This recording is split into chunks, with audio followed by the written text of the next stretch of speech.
মুক্ত চিন্তার পথে ভিন্ন মননের খোঁজ, কমিউনিটি রেডিও যাদবপুর। আপনারা শুনছেন কমিউনিটি রেডিও যাদবপুর 90.8 মেগাহার্টজ। এই বেতার সম্প্রচারটি যাদবপুর বিশ্ববিদ্যালয়ের technical education quality improvement programme TEQIP-র অংশ। শুরু করছি বিশেষ অনুষ্ঠান বিকল্প জীবিকা হিসাবে ভেষজ উদ্ভিদের চাষ। এই অনুষ্ঠানটির সহায়তায় আঞ্চলিক তথা সহায়তা কেন্দ্র RCFC পূর্বাঞ্চল, যাদবপুর বিশ্ববিদ্যালয়, জাতীয় ভেষজ উদ্ভিদ পর্ষদ NMPB, আয়ুষ মন্ত্রণালয়, ভারত সরকার।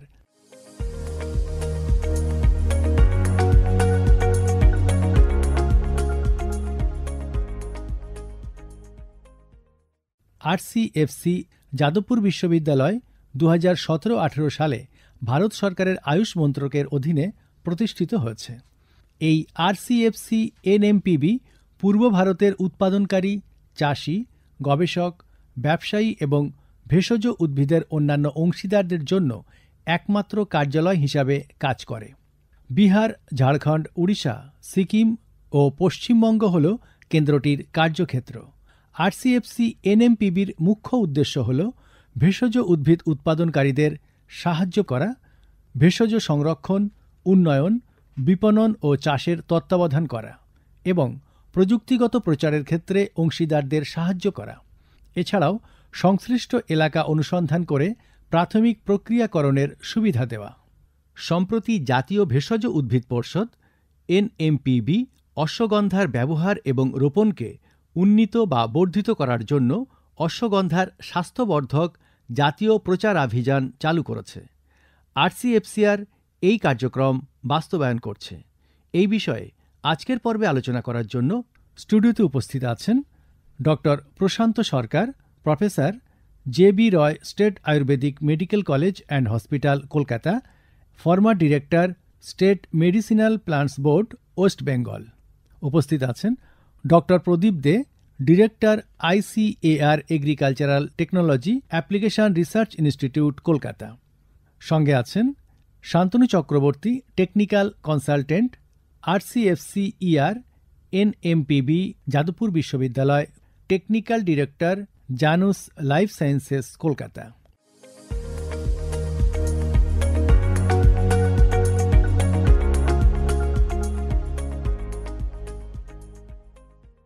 নমস্কার। অশ্বগন্ধা সম্পর্কে আমাদের আলোচনার দ্বিতীয় পর্ব শুরু করছি। আমি শান্তনু চক্রবর্তী, প্রযুক্তি পরামর্শদাতা, আঞ্চলিক তথা সহায়তা কেন্দ্র, পূর্বাঞ্চল, জাতীয় ভেষজ উদ্ভিদ পরিষদ। আমাদের সঙ্গে আছেন আয়ুর্বেদিক চিকিৎসা বিজ্ঞানী ডক্টর প্রশান্ত সরকার, অধ্যাপক JB রায় রাজ্য মেডিকেল কলেজ ও হাসপাতাল এবং পূর্বতন নির্দেশক, রাজ্য ভেষজ উদ্ভিদ পর্ষদ, এবং আছেন কৃষি বিজ্ঞানী ডক্টর প্রদীপ দে, নির্দেশক, কৃষি প্রযুক্তি অ্যাপ্লিকেশন রিসার্চ ইনস্টিটিউট, কলকাতা, ভারতীয় কৃষি অনুসন্ধান সংস্থান। গত পর্বে আমরা অশ্বগন্ধার ভেষজ গুণাবলীর ব্যাপারে জেনেছি। আমাদের পরবর্তী আলোচ্য বিষয় অশ্বগন্ধার উৎপাদন অর্থাৎ চাষবাস। ডক্টর দেকে আমি অশ্বগন্ধার চাষ পদ্ধতি সম্বন্ধে আলোচনা করতে অনুরোধ করছি। এছাড়া অশ্বগন্ধা চাষের জন্য কী ধরনের জলবায়ু বেশি উপযোগী সেটাও একটু আলোচনা করবেন। দেখুন, অশ্বগন্ধা চাষের জন্যে যে জলবায়ুটা সবচেয়ে ভালো সেটা হচ্ছে নাতিশীতোষ্ণ আবহাওয়ায় এটা ভালো হয়। এখন এই নাতিশীতোষ্ণ আবহাওয়া অনেক জায়গাতেই পাওয়া যায়। এছাড়াও শুষ্ক অঞ্চলে, যেমন আমাদের রাজস্থানেও অশ্বগন্ধা হয়, মধ্যপ্রদেশে হয়। তো আমাদের যদি পশ্চিমবঙ্গের দিকে আমরা নজর দিই তাহলে আমাদের এই ধরনের জলবায়ু এবং একটু শুকনো জায়গা, যেটা বাঁকুড়া, পশ্চিম মেদিনীপুর, ঝাড়গ্রাম, তারপরে এর সাথে সাথে পুরুলিয়া, এই জায়গাগুলো কিন্তু খুব ভালোভাবেই চাষযোগ্য। এছাড়াও মুর্শিদাবাদে এনকোয়ারি টিম গেছিল, একটা আমাদের রিজনাল সেন্টার যেটা আছে এখানে আমাদের যাদবপুর ইউনিভার্সিটিতে। তো আমরা দেখেছি যে মুর্শিদাবাদে কিন্তু বেশ বিস্তীর্ণ এলাকাতে এখন চাষবাস করা শুরু করেছেন বিভিন্ন চাষি। নদিয়াতেও চাষবাস হয় কয়েকটা জায়গায়। এর মানে এটা দাঁড়ালো যে এটা কিন্তু বিভিন্ন জলবায়ুতে করা যেতে পারে। কিন্তু সুবিধে বলতে এটা বোঝানো যায় যে আমাদের এই যে অশ্বগন্ধা, এটা যেটা আমরা বাঞ্জার জমি বলি, মানে যে জমিতে অন্য কিছু হয় না, সেই জমিতেও কিন্তু এটা চাষবাস করা যায়, এটার একটা বড় জিনিস। এছাড়া এই লাল দোআঁশ আর বেলে দোআঁশ মাটি সেটা কিন্তু এর জন্য ভালো। এর সাথে সাথে আরেকটা জিনিস মনে রাখতে হবে যে আমরা জানি যে মধ্যপ্রদেশেও চাষ হয়, তো মধ্যপ্রদেশে তো ওখানে কালো মাটি, যেখানে প্রচুর পরিমাণে যে ক্লে কন্টেন্ট সেটা অনেক বেশি, তার মানে ওই চিটচিটে ভাবটা বেশি আছে। কিন্তু এই চিটচিটে ভাব জমিতেও করা যেতে পারে যদি আমরা জল নিকাশের ব্যবস্থাটা করতে পারি ওই জমিতে, তাহলে কিন্তু ওখানেও করতে পারি। এর মানে এটা দাঁড়ালো কি আমাদের যে কোনো জায়গায় যদি আমরা একটু সচেতনভাবে চাষটা করি, জমির মাটির গুণাগুণ দেখে এবং জলবায়ু দেখে, তাহলে কিন্তু আমাদের বিভিন্ন জায়গাতে এই চাষটা করার উপযোগী জমি আছে এবং উপযোগী আবহাওয়াও আছে। সাথে সাথে যেটাও একটা যোগ করব যে যদি মাটিতে পিএইচ মান যেটাকে বলে মাটির অম্লতা, সেটা যদি 5.5 5.5-এর চেয়েও নিচে থাকে, তাহলে কিন্তু আমাদের একটু চুন প্রয়োগ করতে হবে জমিতে, যাতে ওইটা একটু আমরা ওপরে নিয়ে আসতে পারি নিউট্রালের দিকে। তাহলে ওই উদাসীন পিএইচ মাত্রা যেটাকে বলা হয়, সেই নিউট্রাল পিএইচে কিন্তু এইটা ভালো হয়। ডক্টর দে, এখানে আমার একটা প্রশ্ন আছে। সাধারণ ধারণা যে অশ্বগন্ধার জন্যে একটু শুষ্ক আবহাওয়া খুবই প্রয়োজনীয়, না হলে নাকি অশ্বগন্ধার কোনো গুণাগুণ থাকে না মূলে।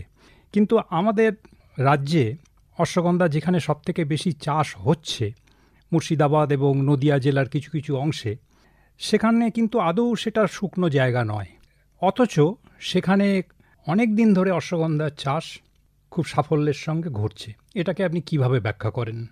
দেখুন, অনেকটাই কিন্তু এটা একটা পরম্পরাগত ব্যাপার একটা চাষবাসে থাকে। আমরা যখন মুর্শিদাবাদের বিভিন্ন জায়গায় ঘুরেছি, দেখেছি ওরা কিন্তু অনেক দিন থেকে শুরু করেছে। তার একটা প্রধান কারণ অবশ্য ওই জায়গায় চাষ শুরু হওয়ার সাথে সাথে ওই যে প্রোডাক্ট তার কালেকশন সেন্টার তৈরি হয়েছে, এবং ওখানে আমরা পেয়েছি কিছু মিডলম্যানও আছে যারা এই কাজটা করছে, সেটা একটা দিক। আর 2 নম্বর দিক হচ্ছে, এটা খুবই সত্যি কথা যে যদি রাজস্থানে হতে পারে, তাহলে কিন্তু আমাদের বাঁকুড়া, পুরুলিয়া যে শুকনো জায়গাগুলো, ঝাড়গ্রাম, এই জায়গাগুলোতে কিন্তু খুব ভালোভাবেই আমরা করতে পারবো। যদি আমরা একটু সচেতনতা বাড়াই, তাহলে এই জায়গাগুলোকে আমরা চাষের আওতায় নিয়ে আসতে পারবো। ঠিক কথা।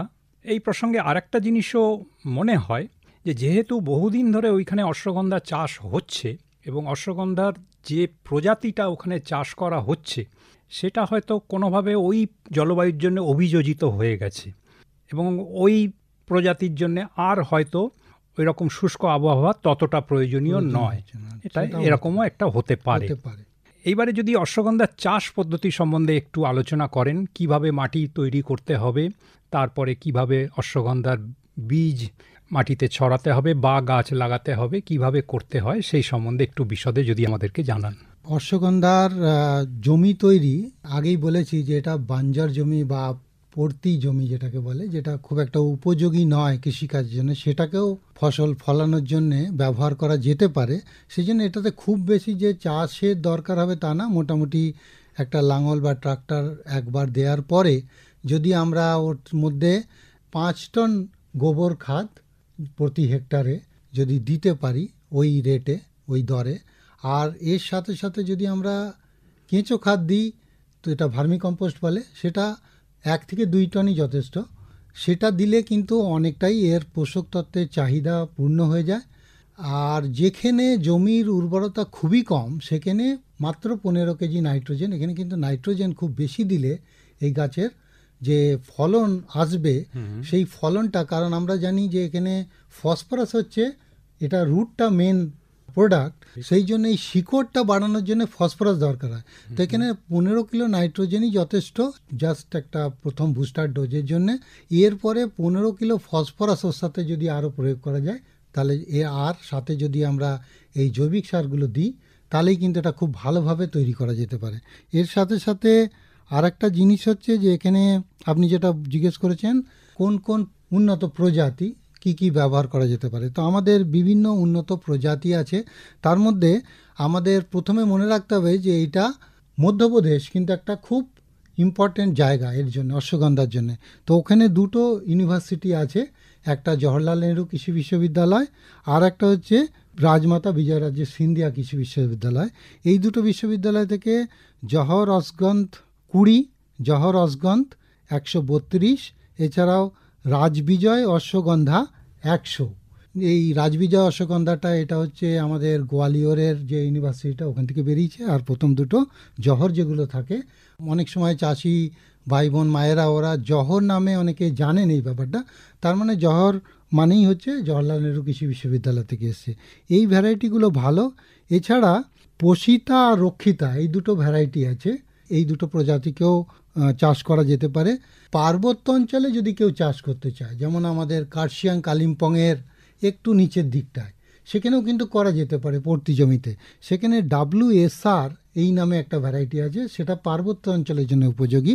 এছাড়া একটা আছে অর্কা অশ্বগন্ধা, এটা হচ্ছে আমাদের ব্যাঙ্গালোরে যে Indian institute of horticulture research ওদের তৈরি করা একটা প্রজাতি।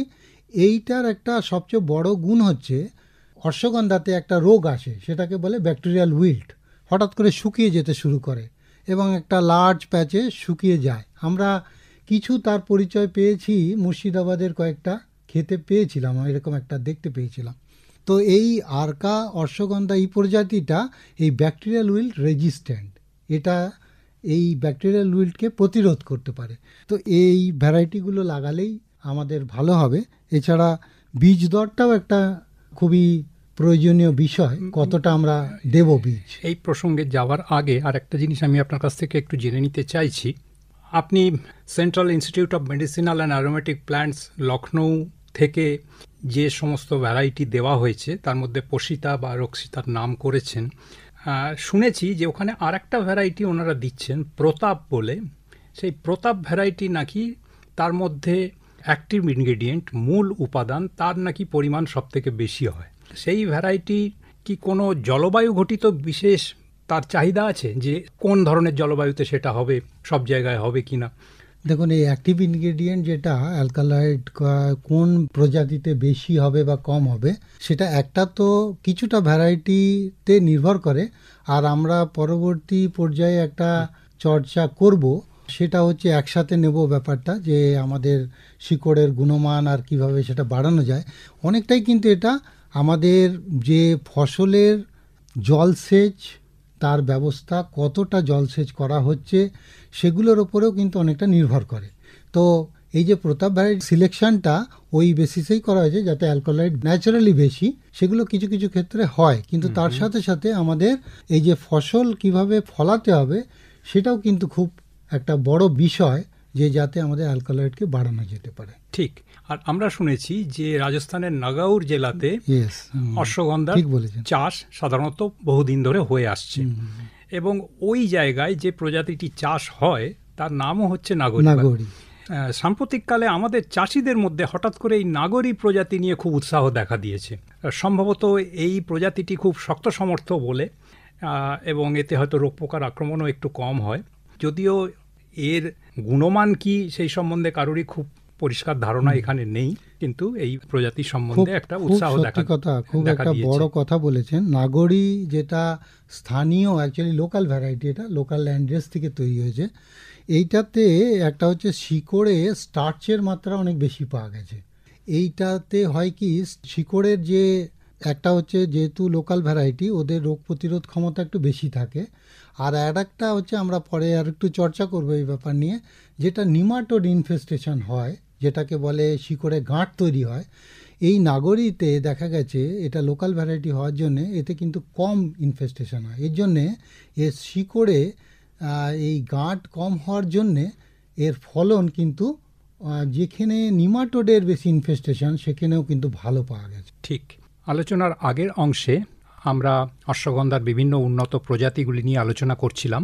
এবার আমরা আবার ফিরে যাচ্ছি অশ্বগন্ধার চাষ পদ্ধতিতে, এবং ডক্টর দেকে অনুরোধ করছি জমিতে কিভাবে বীজ প্রয়োগ করতে হবে, কতটা বীজ লাগবে, সেই ব্যাপারে যদি আমাদেরকে ধারণা দেন। দেখুন, বীজ দর যেটা চাষি ভাই বোন মায়েরা ওনারা যেটা করে থাকেন, সেটা হচ্ছে অনেকেই কিন্তু এটা যেটাকে ছিটিয়ে দেওয়া বলে ব্রডকাস্টিং মেথড, সেই মেথডে করেন। তো এই পদ্ধতিটাতে বীজ দর বেশি লাগে, প্রায় দ্বিগুণ লাগে। এমনিতে আমাদের বীজ দর 5 কেজি প্রতি হেক্টরে যখন আমরা রোপণ করি সেই পদ্ধতিতে ভালো। তার মানে আমরা একটা চারা বীজতলা তৈরি করব, সেই বীজতলাটাতে তৈরি করে তাতে একটু বেশি পরিমাণে জৈবিক খাদ দেওয়ার দরকার, গোবর খাদ বা ভার্মি কম্পোস্ট দিয়ে আমরা চারা প্রথমে তৈরি করি, তারপরে সেটাকে রোপণ করি। তো এই চারা তৈরির কাজটা শুরু হয় বর্ষার শুরুতে, আর রোপণ করার কাজটা শুরু হয় বর্ষার পরে। এইটা হচ্ছে পদ্ধতি। এবারে বেশিরভাগ চাষি ভাই বোন মায়েরা ওরা ছিটিয়ে এইটা ডাইরেক্ট সোয়িং করতে চান, সেক্ষেত্রে কিন্তু 10 কেজি প্রতি হেক্টর সিড এর মধ্যে লাগে, বীজ দল লাগে। তো এই যে দ্বিগুণ বীজ দল লাগছে, এই বীজের সাশ্রয় করার জন্যে আমাদের চারা তৈরি করে লাগালে এস্টাবলিশমেন্টটা ভালো হয়, ওখানে জমিতে ওটা ভালো মতো লেগে যায়। আর 2 নম্বর হচ্ছে যে আমাদের একটা শক যেটা থাকে ছোট গাছে এবং প্যাচ তৈরি হয়ে যায় অনেক সময়, যেখানে ওই এস্টাবলিশ হয় না বীজ থেকে, সেইটার চান্স কমে যায়। তো এই জন্যে আমরা বলি যে রোপণ পদ্ধতিতে যাওয়াই ভালো, কিন্তু রোপণ পদ্ধতিতে গেলে একটু লেবার কস্ট একটু বাড়ে, কিন্তু ওই যে বীজের যেটা সেভিং হচ্ছে সেটা দিয়ে প্রায় পুরো হয়ে যায়। আজকাল অবশ্য লেবার কস্ট বেড়ে গেছে, তো খুব একটা যে বেশি লাগে তা নয়, কিন্তু ক্রপ স্ট্যান্ড অনেক ভালো হয়। রোপণের ক্ষেত্রে হয়তো আপাত দৃষ্টিতে একটু মজুরি বেশি লাগছে এরকম মনে হতেও পারে, কিন্তু যেখানে ছিটিয়ে চাষ হচ্ছে, বীজ ছিটিয়ে, সেখানেও যেখানে গাছ ঘন হয়ে গেছে সেখানেও হালকা করে দিতে হয়, গাছ তুলে সেখানে গাছের ঘনত্ব কমিয়ে দিতে হয়, এবং সেখানেও মজুরি লাগে। সেই জন্য সেভাবে দেখলে হয়তো দেখা যাবে যে দুটি ক্ষেত্রেই খুব একটা কিছু খরচার বিশেষ কিছু তারতম্য নেই। এইবারে যেটা জিজ্ঞেস করব আপনাকে, যে বীজ ছিটানোর আগে কি অঙ্কুরোদ্গম করে নিতে লাগবে নাকি শুকনো বীজই ছিটানো যাবে? না, বীজ ছেটানোর আগে দুটো জিনিস করা খুব দরকার। প্রথম হচ্ছে বীজটাকে একটু জলের মধ্যে ভিজিয়ে নিয়ে তারপরে ওই জলটাকে ঝরিয়ে ফেলতে হবে। তারপরে ওটাকে দিলে, যখন জল ঝরানোর পরে বীজটা যদি আমি দিই, তখন কিন্তু অঙ্কুরোদ্গম ক্ষমতা অনেক বেড়ে যায় বীজের। 2 নম্বর হচ্ছে এই যে আগে একবার আমরা চর্চা করছিলাম যে একটা নিমাটোডের ইনফেস্টেশন, এটাতে একটা বড় প্রবলেম। তো ওই যে গাঁট তৈরি হয় শিকড়ে, ওই নিমাটোডের সমস্যাটা দূর করার জন্যে একটা ট্রাইকোডার্মা হার্জিয়ানাম বলে একটা বায়ো পেস্টিসাইড বলতে পারি আমি, সেইটা আছে। সেটা মাত্র 2 গ্রাম প্রতি কিলো বীজকে যদি শোধন করে আমি ওই বীজটাকে তারপরে লাগাই, তাহলে ওই এই নিমাটোডের প্রবলেমটা সলভ হয়ে যাবে। অবশ্য আমাদের কেমিক্যাল মেথডও আছে, কার্বোফুরান আমরা দিতে পারি, আরও অনেক কেমিক্যাল আছে, কিন্তু আজকাল পরিবেশ দূষণের দিক থেকে দেখতে গেলে এই কেমিক্যাল কন্ট্রোলটাকে আমরা অ্যাভয়েড করতে চাই। সেই জন্য আমরা এই বায়োপেস্টিসাইডের দিকে যদি যাই, মাত্র 2 গ্রাম প্রতি কিলো বীজকে শোধন করে নিয়ে ট্রাইকোডার্মা দিয়ে আর ওটাকে যদি লাগাই, তাহলে কিন্তু বীজের অঙ্কুরোদ্গম ক্ষমতা ভালো হয়। আর খালি নিমাটোড নয়, আমাদের যে ব্যাকটেরিয়াল উইল্ট আছে সেইটাও কিন্তু হঠাৎ যে শুকিয়ে যায় বড় বড় প্যাচে, সেটাও আমরা প্রতিরোধ করতে পারি। ঠিক, রোগ পোকার আক্রমণ নিয়ে আমরা একটু পরে আরও বিশদে আলোচনা করব। এখন যেটা জানতে চাইছি আপনার কাছ থেকে, যে এখানে সেচ কী রকম লাগবে অশ্বগন্ধা চাষে? অশ্বগন্ধা যেহেতু শুকনো অঞ্চলের ফসল, যেখানে খুব শুকনো সেখানে আমরা 1টা বা 2টো হালকা সেচ দেওয়া দরকার। এখানে খুব বেশি সেচ দেওয়ার দরকার নেই, 1টা 2টো হালকা সেচ দিতে পারলে একটু ভালো হয়। কিন্তু এই সব সেচগুলোই আমাদের দিতে হবে আমাদের যে ফুল আসার সময় যেটা, সেটা প্রায় লাগানোর 80 দিন পরে ওটা শুরু হয় আর কি, রোপণ করার 80 দিন পরে। তা আমরা যদি ধরে নিন সেপ্টেম্বরের কাছাকাছি যদি আমরা লাগাই, তাহলে তার 80 দিন পরে ফুল আসা শুরু হবে। তো এই 80 দিন পরে যে ফুল আসার সময়টাতে যদি একটা সেচ দিতে পারি, আর পুরো ফুল যখন 100% ফ্লাওয়ারিং যেটা বলি, মানে পুরোপুরি 100 ভাগ ফুল এসে যাওয়ার সময়টা প্রায় 110 দিন পরে আসে। তো এই 80 দিনের মাথায় একটা হালকা সেচ আর 110 দিনের মাথায় একটা যদি হালকা সেচ দিতে পারি, তাহলেই যথেষ্ট। এরপরে যদি আমরা সেচ দিই, তাহলে যেটা আগে বলছিলাম যে ওই অ্যালকালয়েডের মাত্রা আবার কমে যায়। ঠিক কথা। এইবারে আমাদের যেটা প্রশ্ন, আপনি বলেছেন যে কি সার জমি তৈরির সময় ব্যবহার করতে হবে, বেসাল ড্রেসিং, সেইটার ব্যাপারে আমাদেরকে বলেছেন। এরপরে কি আরও কোনো চাপান সার দিতে লাগে? অশ্বগন্ধাতে চাপান সারের খুব একটা দরকার নেই। যদি আমরা এই কম্পোস্ট বা ভার্মি কম্পোস্ট, কেঁচো সার যেটাকে বলে, এইগুলো যদি একটু দিয়ে করি তাহলে ওই 15 কেজি নাইট্রোজেন আর 15 কেজি ফসফরাসই যথেষ্ট। এরপরে আর খুব একটা কিছু দেওয়ার দরকার নেই। খুব যদি অসুবিধে হয়, যেমন অনেক সময় একটু কোনো কোনো জায়গায় জিঙ্কের সমস্যা আসে, অনুখাদ্য, তো ওই মাইক্রোনিউট্রিয়েন্ট জিঙ্কের সমস্যা এলে তাহলে জিঙ্ক সালফেটের একটা স্প্রে করে দিলেই ওটা কাজ হয়ে যায়। তো এই ফসলটাতে সবচেয়ে বড় কথা হচ্ছে এটা খুব একটা হার্ডি ফসল, খুব শক্ত সামর্থ্য ফসল। এটার জন্য খুব একটা বেশি কিন্তু পরিচর্যারও দরকার হয় না, খুব বেশি সার বা এর দরকার হয় না। জিঙ্ক প্রয়োগ করতে হবে কি না হবে সেটা আমরা কিভাবে বুঝবো? খুব ভালো প্রশ্ন। এটা একমাত্র উপায় হচ্ছে আমাদের মাটি পরীক্ষা করে যদি আমরা আগে থেকে বুঝতে পারি তাহলে আমরা জমিতেই প্রয়োগ করতে পারি। আর যদি পরে আমরা জিঙ্কের যে ডেফিসিয়েন্সি সিমটম আসে, পাতাতে স্পেসিফিক সিমটম আছে, তখন আমরা স্প্রে করাই একমাত্র উপযোগী। কারণ তখন মাটিতে দেওয়ার পরে সেটা আবার পাতায় গিয়ে তারপরে ওটাকে যখন সামঞ্জস্য করবে ততদিনে কিন্তু আমাদের গাছ অনেক দুর্বল হয়ে যায়, সেই জন্য স্প্রে করতে হবে। অশ্বগন্ধা চাষ করতে কতদিন সময় লাগে? মানে ফসল সংগ্রহ করতে, বীজ বপন আর তারপরে ফসল সংগ্রহ করা, এর মধ্যে সময়টা কত? এটা 6-7 মাস ধরে নিন, ফসল 6-7 মাস লেগে যায়।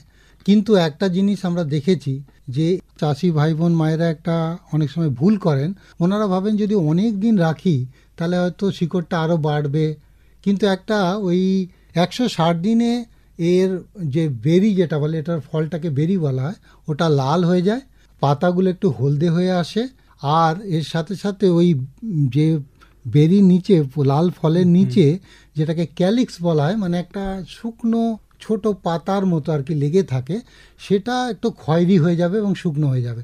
তখন বুঝতে পারবো যে এটা তৈরি হয়ে গেছে ফসলটা।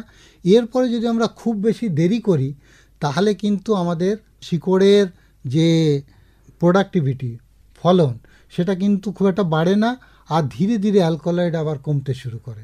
সেই জন্য এই যে 160 দিন, এই সময়টা কিন্তু খুব ইম্পর্টেন্ট। এই সময়ের পরে ফসলটাকে হারভেস্ট করে নেই ভালো।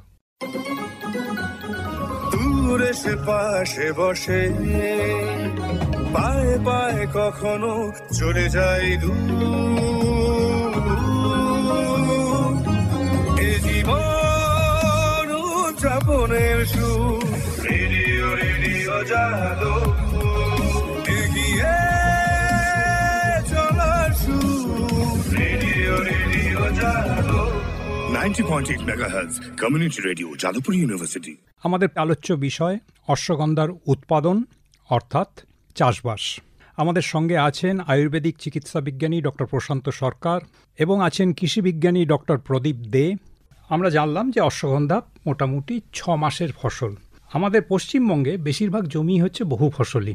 ডক্টর দেকে আমি আলোচনা করতে অনুরোধ করছি, এখানে অশ্বগন্ধার সঙ্গে আমি কি কি ফসল চাষ করতে পারি, মানে আমার ক্রপ সাইকেল বা শস্য পর্যায়টা কি হতে পারে, যাতে আমি আমার জমিকে আরও বেশি ভালোভাবে ব্যবহার করতে পারি। অশ্বগন্ধার সাথে এর উপরে আমাদের যে পরীক্ষা নিরীক্ষা হয়েছে বিভিন্ন জায়গায়, তাতে আমরা যেটা দেখেছি সেটা হচ্ছে অশ্বগন্ধার সাথে বিভিন্ন ফসল কিন্তু করা যায়।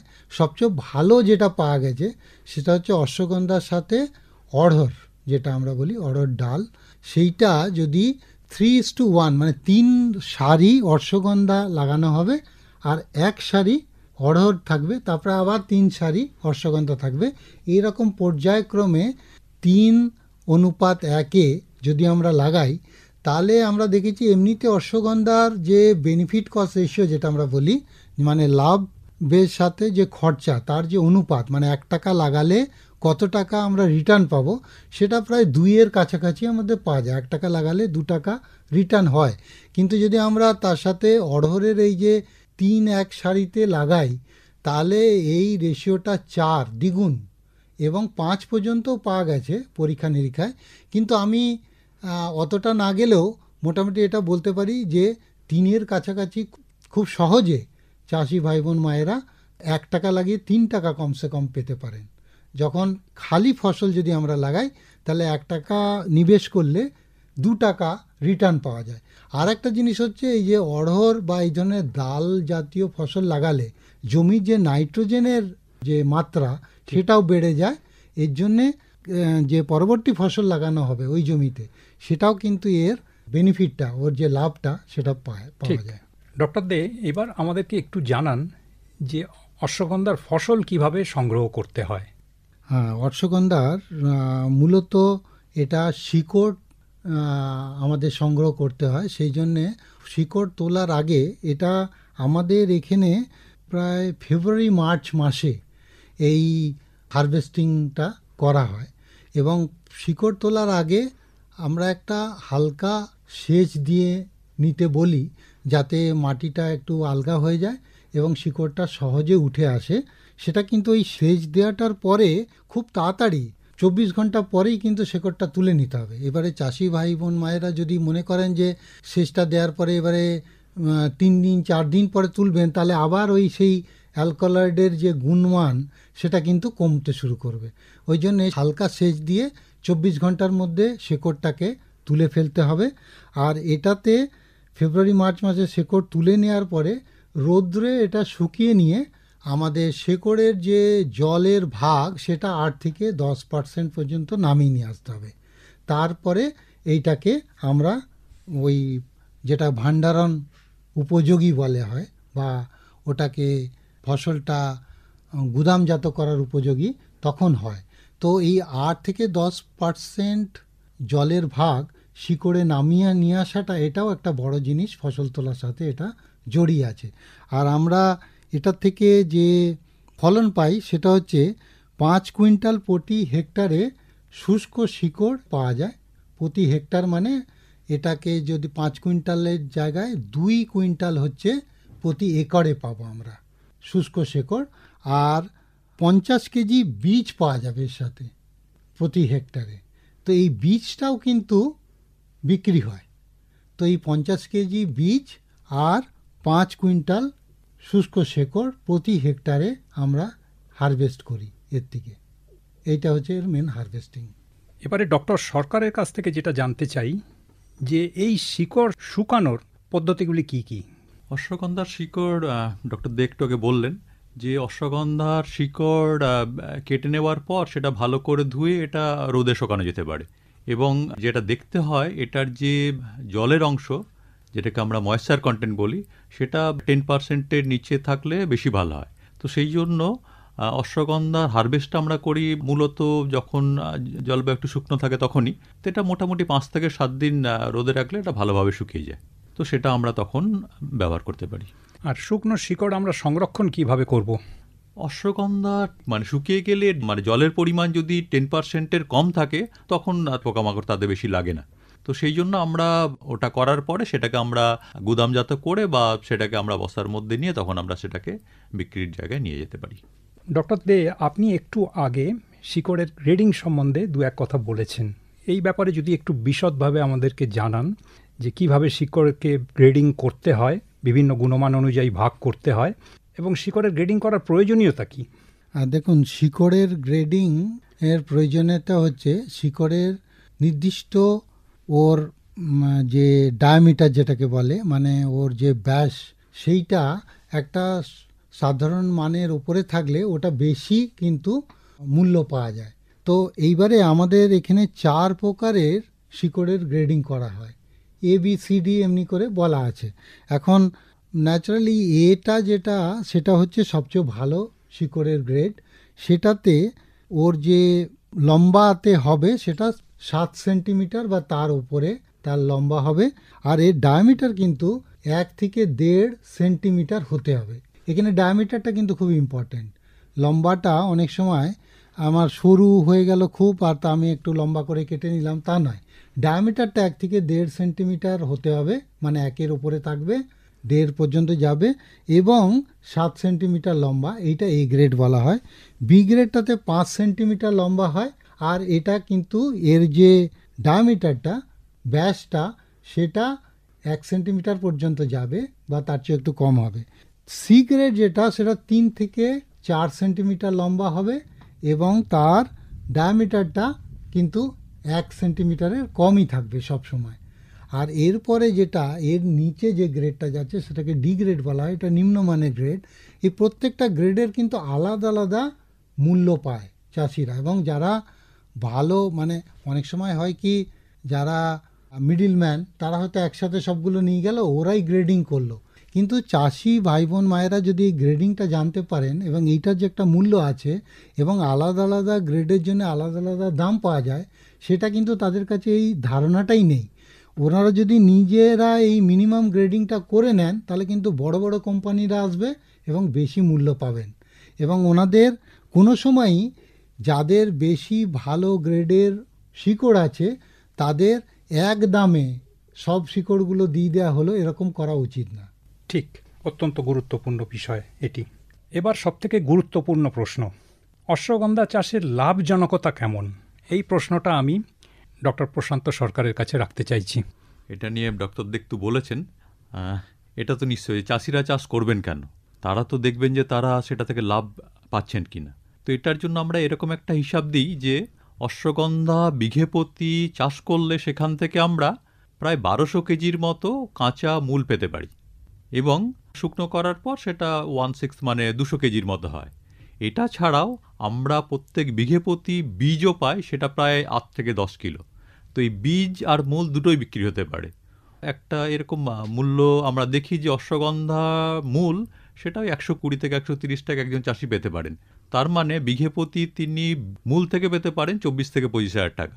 আর যে বীজ সেটা 100 টাকা যদি আমরা মূল্য ধরি তাহলে বীজ বাবদ তিনি পেতে পারেন 10,000 টাকার মতো। এবং এই যে 34 থেকে 35 হাজার টাকা তিনি পাচ্ছেন তা চাষের জন্য খরচ হবে 8 থেকে 12 হাজার টাকা। আমরা 10,000 টাকা যদি ধরি অ্যাভারেজ, তো বিঘে প্রতি একজন চাষি তিনি 24 থেকে 25 হাজার টাকা লাভ পেতে পারেন অশ্বগন্ধা চাষ করে। তো সেই জন্য এটি অবশ্যই একটা লাভজনক চাষ। ঠিক, এটা খুব পরিষ্কারভাবেই বোঝা গেল যে অশ্বগন্ধা একটা অর্থকরী ফসল। কিন্তু চাষ করার সময় যদি সঠিক পরিকল্পনা না থাকে তাহলে অনেক সময় চাষির ক্ষতিগ্রস্ত হওয়ার সম্ভাবনা থাকে। আপনার কাছ থেকে জানতে চাইছি, অশ্বগন্ধা চাষ শুরু করতে গেলে কি কি সাবধানতা নেওয়া দরকার? কেউ যদি ব্যবসায়িকভাবে অশ্বগন্ধা চাষ শুরু করতে চান তাহলে শুরু করার পদ্ধতি কি হওয়া উচিত যাতে আমার চাষের রিস্ক কম হয়? এক্ষেত্রে আমি বলবো যে অশ্বগন্ধা চাষ যখন করবেন, প্রথমে চাষ শুরুর আগে তিনি অবশ্যই মাটি পরীক্ষা করবেন। ডক্টর দে বলেছেন যে তার পিএইচ খুব ইম্পর্টেন্ট এবং মাটিতে নাইট্রোজেন পরিমাণ, ফসফরাসের পরিমাণ এটা খুব ইম্পর্টেন্ট তার মূলের ঠিকঠাক বৃদ্ধির জন্য। এটা একটা ব্যাপার। আর হচ্ছে দেখতে হবে যেহেতু অশ্বগন্ধার জন্য মাসে অন্তত 1-2বার সেচ দিতে হয়, সেখানে জলের ঠিকঠাক বন্দোবস্ত থাকতে হবে। এই দুটো ছাড়াও মানসিকতা। প্রথম বছরেই যদি একজন চাষি এটা ভাবেন যে তিনি খুব বেশি লাভ করবেন মেডিসিনাল প্ল্যান্ট চাষ করে, সেটা কিন্তু হয় না। যেহেতু এখানে চাষিরা হচ্ছে কনভেনশনাল চাষি, তারা ওই ধান, গম বা সর্ষে এগুলোই চাষ করে থাকেন। তো সেই জন্য এখান থেকে যখন আমরা মেডিসিনাল প্ল্যান্ট চাষে যাই, 1 বছর লাগে এক্সপিরিয়েন্স গেইন করার জন্য, যে কিভাবে কি হচ্ছে, কিভাবে কখন তুলতে হচ্ছে, কিভাবে শুকাতে হচ্ছে, এটা 1 বছর লাগে। তো প্রথম বছরটা ডক্টর দে একটু আগে বলছিলেন যে শুধুমাত্র যে বীজ থেকে লাভটা সেটা আমরা পাই, বাকিটা চলে যায়, মানে মোটামুটি ওই 10 থেকে 12 হাজার টাকা লাভ থাকে। তার পরের বছর থেকে কিন্তু লাভের পরিমাণটা প্রায় দ্বিগুণ হয়ে যায়। তো সেই জন্য প্রথম 1 বছর এটা দিতে হবে এক্সপিরিয়েন্স গেইন করার জন্য। আরও একটা ব্যাপার আছে, অশ্বগন্ধা হচ্ছে ওই 6 থেকে 8 মাসের ফসল। আমাদের পশ্চিমবঙ্গে এই চাষটা শুরু হচ্ছে প্রধানত অক্টোবর থেকে মে অবধি। তো আমরা মে মাসে অশ্বগন্ধাটা তুলে নেওয়ার পর বাকি যে বর্ষার সময়টা, সেখানেও কিন্তু আমরা একটা ফসল চাষ করে নিতে পারি, কালমেঘ বা তুলসী। তো সুতরাং একটা জমি থেকেই চাষি 2টো ফসলের জন্য লাভ পেতে পারেন। ঠিক, শিকড়ের গুণমান সম্বন্ধে আমরা একটু আগে আলোচনা করছিলাম। শিকড়ের গুণমান বজায় রাখার পদ্ধতি কি কি সে সম্বন্ধেও আমরা আলোচনা করেছি। এবার আমি ডক্টর দের কাছ থেকে জানতে চাইছি যে সার ছাড়া শিকড়ের গুণমান বাড়ানোর আর কোনো পদ্ধতি আছে কি? দেখুন, সার ছাড়া গুণমান বাড়ানোর যে আমাদের অ্যালকোলাইডগুলো, সেগুলোর মাত্রা শিকড়ে বাড়ানোর 2টো উপায় আছে। একটা হচ্ছে আমি যেটা বলছিলাম যে জলসেচ, সেটাকে কন্ট্রোল করতে হবে। জলসেচটা ফুল আসার সময়, যেটা মোটামুটি ধরা হয় ট্রান্সপ্লান্টিংয়ের 80 দিন পরে, রোপণ করার 80 দিন পরে ফুল আসা শুরু হয়। এরপরে 100% ফুল চলে আসে, মানে পুরোপুরি ফুল সব নোডে চলে আসে, সেটা আসতে সময় লাগে প্রায় 110-120 দিন। তো এই 120 দিন পরে যদি আমরা জলসেচটাকে কমিয়ে ফেলতে পারি, তাহলে কিন্তু এই অ্যালকালয়েডের মাত্রা বেড়ে যাবে। আজকাল কিন্তু অনেক কোম্পানি এই শিকড়ের গুণমান দেখে তারপরে কিন্তু দামটা নির্ধারণ করছে। সেই জন্য অনেক সময় আমাদের এখানে প্রচুর শিকড় তৈরি হলো, তারপরে তার গুণমান যেহেতু নেই, সেই জন্যে সে দাম পেল না।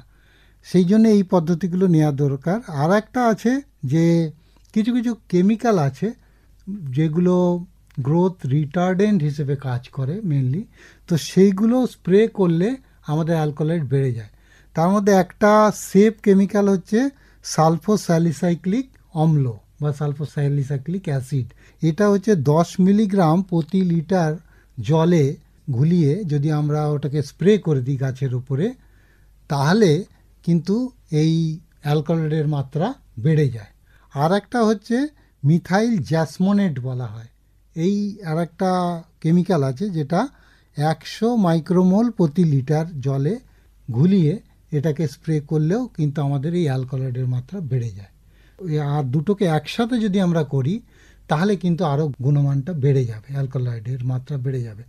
এই যে যতগুলো আমাদের আছে অ্যালকালয়েড, উইথামিন থেকে শুরু করে উইথানোলাইড, এগুলো সমস্তগুলোই বেড়ে যাবে। তো আমরা একদিকে জলের সেচের ব্যবস্থাটা যখনই ফুল পুরোপুরি চলে এলো তারপরে লিমিটেড করে দেবো। আর 2 নম্বর হচ্ছে এরকম সেফ কেমিক্যালগুলো যদি আমরা স্প্রে করি, যেমন সালফোস্যালিসাইক্লিক অম্ল 10 মিলিগ্রাম প্রতি লিটার জলে ঘুলে, তাহলে আমাদের অ্যালকালয়েড বেড়ে যায়। একেবারে ঠিক কথা। আর শুধু অশ্বগন্ধার ক্ষেত্রে নয়, সমস্ত ভেষজের ক্ষেত্রেই ফসল তোলার কিছুদিন আগে এই সেচ বন্ধ করার ব্যাপারটা খুবই জরুরি। এবং সেচ বন্ধ করলে তাহলে ওই ভেষজের গুণমান সবসময় বৃদ্ধি পেয়ে থাকে। আমরা যখন কোনো স্ট্রেসের মধ্যে দিয়ে যাই আমরা ক্ষতিগ্রস্ত হই, কিন্তু এই ধরনের ভেষজ গাছ যখন কোনো স্ট্রেসের মধ্যে দিয়ে যায়, সেটা সেচ ঘটিত স্ট্রেস হোক বা অন্য কোনো স্ট্রেস হোক, তার কিন্তু গুণমান বৃদ্ধি পায়। এইটা একটা ঘটনা যেটা সমস্ত ধরনের ভেষজের ক্ষেত্রেই ঘটে থাকে। পরবর্তী বিষয় আমি ডক্টর প্রশান্ত সরকারের কাছে আনতে চাই, ফসল সংগ্রহ করার পর অশ্বগন্ধার ফসল কিভাবে বিক্রয় করা যাবে, ক্রেতা কারা, আর এর সঙ্গে অশ্বগন্ধার চুক্তি চাষ সম্বন্ধেও যদি একটু মন্তব্য করেন।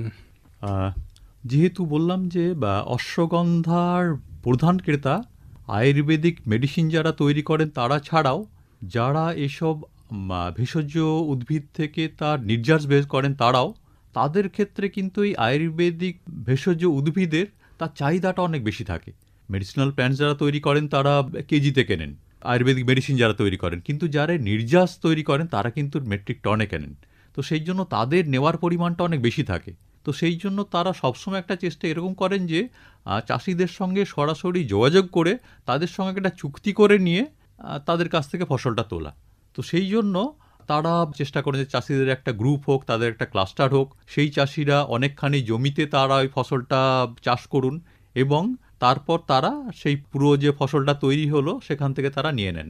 এবং শুধু তাই নয়, এই চাষ করার সময় তাদের যে টেকনিক্যাল সাপোর্টটা দরকার হয়, যেমন ডক্টর যে টেকনিক্যাল দিকগুলো বলছিলেন যে কতটা বীজ ইউজ করবেন, কি ভালো ধরনের বীজ কোথা থেকে পাবেন, তারপর তার যে রাসায়নিক তত্ত্বগুলো সেগুলো কিভাবে বাড়বে, এই ধরনের যে টেকনিক্যাল সাপোর্ট সেগুলো কিন্তু তারা দিয়ে থাকেন। এবং দেওয়ার পর চাষিরা যে পুরো ফসলটা তৈরি করলেন সেটা কিন্তু পুরোপুরি তাদের কাছ থেকে নিয়ে নেন। তো সেই জন্য মেডিসিনাল প্ল্যান্ট চাষের জন্য এই চুক্তিভিত্তিক চাষ অবশ্যই একটা খুব বড় ব্যাপার এবং লাভজনক ব্যাপার, এবং সেটা মেডিসিনাল প্ল্যান্ট সেক্টরে অলরেডি আছে এবং সেটা ফলো করা যেতে পারে। এখন আমরা এই আলোচনার শেষ পর্যায়ে পৌঁছেছি। আমরা 2 পর্বের এই আলোচনায় একটি গুরুত্বপূর্ণ ভেষজ উদ্ভিদ অশ্বগন্ধার সঙ্গে পরিচিত হলাম এবং বিশেষজ্ঞরা এর ভেষজ গুণ এবং উপকারিতা সম্বন্ধে আমাদেরকে জানালেন। আমরা অশ্বগন্ধার চাষ পদ্ধতি, প্রক্রিয়াকরণ ও বাজারজাত করার পদ্ধতি সম্বন্ধে জানলাম। আশা করি শ্রোতাদের এই তথ্যবহুল আলোচনা উপকারে আসবে এবং আমরা আমাদের দেশীয় এই ভেষজ সম্পদের ব্যাপক ব্যবহার ও উৎপাদন সম্বন্ধে আগ্রহী হব। আমি আমাদের আলোচনায় অংশগ্রহণকারী বিশেষজ্ঞ ডক্টর প্রশান্ত সরকার ও ডক্টর প্রদীপ দেকে আঞ্চলিক তথা সহায়তা কেন্দ্র পূর্ব, জাতীয় ভেষজ উদ্ভিদ পর্ষদ, যাদবপুর বিশ্ববিদ্যালয়ের পক্ষ থেকে ধন্যবাদ জানাচ্ছি এবং আমি শান্তনু চক্রবর্তী এই অনুষ্ঠান সমাপ্ত করছি। সকল শ্রোতাকে ধন্যবাদ। আপনারা সবাই ভালো থাকবেন। নমস্কার। নমস্কার, সবাই ভালো থাকবেন।